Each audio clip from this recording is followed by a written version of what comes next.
Hello, what's up? Ayan. Hello, what's up mga ka-cookie? Yan, so dito may makikita po kayong ano. Yan. Yes. Dalawang coke po niya.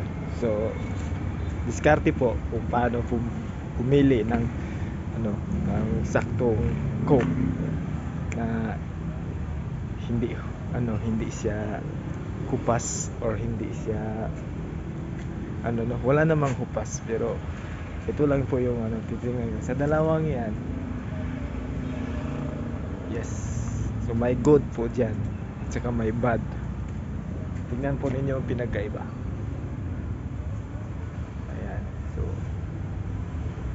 Ayan, so explain natin yan